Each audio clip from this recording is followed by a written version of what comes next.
नमस्ते, मैं चौधरी वंश कुमार स्वागत करता हूं आप सभी का हमारे चैनल पर।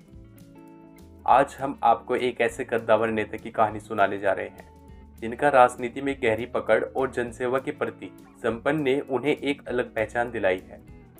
जी हाँ, हम बात कर रहे हैं श्री रामवीर सिंह भिदोड़ी जी, जिनका राजनीतिक सफर संघर्ष, मेहनत और उपलब्धियों से भरा हुआ है। रामवीर सिंह भिदोड़ी भारतीय राजनीति में एक प्रतिष्ठित और अनुभवी नेता हैं, जिनकी वर्षों से सेवा और जनहित के लिए संपन्न ने उन्हें जनता के बीच एक लोकप्रिय और प्रभावशाली नेता बनाया। उनका जन्म 4 दिसंबर 1952 को दिल्ली के ऐतिहासिक गांव तुगलकाबाद में हुआ था। एक साधारण किसान परिवार में जन्मे श्री रामवीर सिंह भिदोड़ी ने अपने गांव और ग्रामीण परिवेश में रहते हुए लोगों की समस्याओं को करीब से समझा। यही अनुभव उनके राजनीतिक जीवन का आधार बना और उन्हें जनता की सेवा के लिए प्रेरित करता रहा। उन्होंने दिल्ली विश्वविद्यालय से राजनीति विज्ञान में स्नातक की पढ़ाई पूरी की और उसी दौरान छात्र राजनीति में सक्रिय होकर अपने राजनीतिक करियर की नींव रखी। प्रारंभिक जीवन और शिक्षा। रामवीर सिंह भिदोड़ी का बचपन तुगलकाबाद गांव में बीता, जहां उन्होंने ग्रामीण जीवन के संघर्षों और चुनौतियों को करीब से देखा। उन्होंने दिल्ली विश्वविद्यालय से 1973 में राजनीति विज्ञान में स्नातक की उपाधि प्राप्त की। उनकी शिक्षा ने उन्हें राजनीति की जटिलताओं और समाज के विकास में राजनीति की भूमिका को समझने में मदद की। उनका ग्रामीण परिवेश और शिक्षा दोनों उनके राजनीतिक दृष्टिकोण को मजबूत करने में सहायक रहे हैं। राजनीति में प्रवेश। रामवीर सिंह भिदोड़ी ने 1970 में छात्र राजनीति के माध्यम से सार्वजनिक जीवन में प्रवेश किया। उन्होंने अखिल भारतीय विद्यार्थी परिषद ABVP के सदस्य के रूप में दिल्ली विश्वविद्यालय में छात्र आंदोलन में सक्रिय भूमिका निभाई। छात्र राजनीति के माध्यम से उन्होंने न केवल युवाओं के बीच लोकप्रियता हासिल की, बल्कि लोगों की समस्याओं को समझने और उनके समाधान के लिए काम करने का भी अनुभव प्राप्त किया। उनके राजनीतिक करियर में एक महत्वपूर्ण मोड़ आया जब 1981 में जब उन्हें हरियाणा वायर हाउस कॉरपोरेशन का चेयरमैन नियुक्त किया गया। इस पद पर उन्होंने 1985 तक काम किया और इस दौरान अपने उत्कृष्ट प्रशासनिक कौशल का परिचय दिया। उनके नेतृत्व में कॉरपोरेशन ने अपनी भंडारण अक्षमता को दुगना कर लिया था और मुनाफे में 13 गुना वृद्धि दर्ज की। यह उपलब्धि सार्वजनिक क्षेत्र के किसी उपक्रम में एक अभूतपूर्व सफलता थी, जिसने उन्हें एक कुशल प्रशासक और दूरदर्शी नेता के रूप में स्थापित किया। दिल्ली विधानसभा में शानदार करियर। रामवीर सिंह भिदोड़ी ने 1993 में दिल्ली की पहली विधानसभा के गठन के दौरान पहली बार विधानसभा का चुनाव लड़ा और बदरपुर विधानसभा क्षेत्र से विधायक चुने गए। यह उनके राजनीतिक जीवन की एक बड़ी उपलब्धि थी। बदरपुर विधानसभा क्षेत्र में उनकी लोकप्रियता बढ़ती गई और लोगों के साथ उनकी मजबूत पकड़ और विकास कार्यों के प्रति उनकी प्रतिबद्धता ने उन्हें एक प्रभावशाली नेता बना दिया।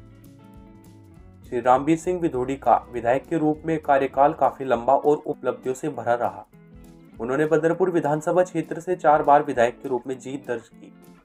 उनके कार्यकाल की प्रमुख उपलब्धियों में उनके क्षेत्र में सड़क निर्माण, जल आपूर्ति, स्वच्छता और शिक्षा जैसी बुनियादी सुविधाओं में सुधार शामिल है।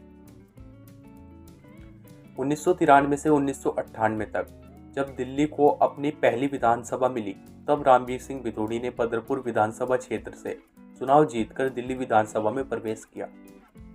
नंबर 2, 2003 से 2008 तक उन्हें दोबारा बदरपुर से विधायक चुना गया और इस कार्यकाल के दौरान उन्होंने उत्कृष्ट प्रदर्शन के लिए लोकसभा के तत्कालीन अध्यक्ष सोमनाथ चटर्जी द्वारा सर्वश्रेष्ठ विधायक के पुरस्कार से सम्मानित किया गया। नंबर 3, तीसरी बार बदरपुर से विधायक चुने गए और उन्होंने अपने विधायक निधि का सबसे अधिक उपयोग कर अपने क्षेत्र का विकास कार्य किया। नंबर 4, 2020 से 2024 तक। फरवरी 2020 में हुए विधानसभा चुनाव में उन्होंने आम आदमी पार्टी के उम्मीदवार राम सिंह नेताजी को हराकर चौथी बार जीत दर्ज की। इसके बाद उन्हें दिल्ली विधानसभा में नेता प्रतिपक्ष बनाया गया। नेता प्रतिपक्ष के रूप में भूमिका। 2020 से 2024 तक रामवीर सिंह भिदोड़ी ने दिल्ली विधानसभा में नेता प्रतिपक्ष की जिम्मेदारी संभाली। इस दौरान उन्होंने दिल्ली की सरकार को विभिन्न मुद्दों पर घेरा और जनता की आवाज को प्रभावी ढंग से उठाया।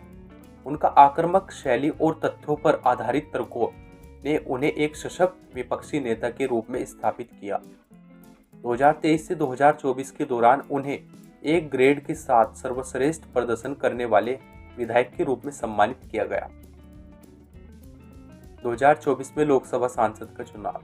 2024 के लोकसभा चुनाव में रामवीर सिंह बिधूड़ी ने भारतीय जनता पार्टी भाजपा के उम्मीदवार के रूप में दक्षिण दिल्ली लोकसभा सीट से चुनाव लड़ा। इस चुनाव में उन्होंने भारी अंतर से जीत दर्ज की और लोकसभा में दक्षिण दिल्ली का प्रतिनिधित्व करने वाले सांसद बने। सांसद के रूप में भूमिका। 4 जून 2024 को उन्होंने सांसद पद की शपथ ली। इसके बाद उन्हें स्वास्थ्य और परिवार कल्याण समिति और पिछड़ा वर्ग कल्याण समिति का सदस्य नियुक्त किया गया। लोकसभा में भी उन्होंने अपने प्रखर वक्तव्यों और मुद्दों पर स्पष्ट रूप के लिए पहचान बनाई। राजनीतिक दलों से जुड़ा। रामवीर सिंह बिधूड़ी ने अपने राजनीतिक करियर में राजनीतिक दलों से जुड़कर विभिन्न भूमिका निभाई। वे पहले जनता दल और फिर राष्ट्रवादी कांग्रेस पार्टी से जुड़े। 2008 में उन्होंने भारतीय जनता पार्टी का दामन थामा और तब से वे भाजपा के सक्रिय सदस्य हैं। भाजपा में रहते हुए उन्हें राष्ट्रीय कार्यकारिणी का सदस्य भी बनाया गया। निजी जीवन और परिवार। रामवीर सिंह बिधूड़ी का विवाह राजेश देवी से हुआ। उनके माता पिता का नाम चौधरी रामफल और माता का नाम शांति देवी है। उनके जीवन में परिवार और पारिवारिक मूल्यों का विशेष महत्व है। उनके अनुसार एक नेता के लिए अपने परिवार के साथ साथ समाज के लिए भी एक समान रूप से समर्पित रहना आवश्यक है। रामवीर सिंह बिधूड़ी एक कृषि पृष्ठभूमि से आते हैं और पेशे से कृषक भी हैं। चुनाव आयोग को दिए गए हलफनामे में उन्होंने अपनी संपत्ति का विवरण दिया, जिसके अनुसार उनके पास लगभग 52 करोड़ की संपत्ति है। उपलब्धियां और सम्मान। रामवीर सिंह बिधूड़ी को उनके राजनीतिक और प्रशासनिक कार्यों के लिए कई पुरस्कार और सम्मान प्राप्त हुए। इसमें सर्वश्रेष्ठ विधायक पुरस्कार और सर्वश्रेष्ठ प्रदर्शन करने वाले विधायक का सम्मान शामिल है। निष्कर्ष। रामवीर सिंह बिधूड़ी का राजनीतिक सफर एक प्रेरणा, एक साधारण किसान परिवार से राजनीति की ऊंचाइयों तक पहुंचने का सफर, उनकी मेहनत, जनता के प्रति समर्पण और नेतृत्व अक्षमता का प्रतीक है। उनके जीवन की कहानी राजनीति में आने वाले युवाओं को यह सीख देती है कि ईमानदारी, प्रतिबद्धता और सेवा भावना से राजनीति में सफलता प्राप्त की जा सकती है। ऐसे इंटरेस्टिंग वीडियो देखने के लिए चैनल को सब्सक्राइब करें और वीडियो को लाइक करें। हाँ, अगर आपको वीडियो अच्छी लगी तो कमेंट सेक्शन में जरूर बताएं। फिर मिलेंगे आपको एक ऐसी इंटरेस्टिंग वीडियो के साथ। हाँ, अगर इस वीडियो में हमारे मुंह से कोई गलत शब्द निकला है तो उसके लिए हम माफ़ी चाहते हैं। कोई विवाद, कोई कंट्रोवर्सी करने की जरूरत नहीं है। प्लीज़ कमेंट सेक्शन में बताएं। धन्यवाद।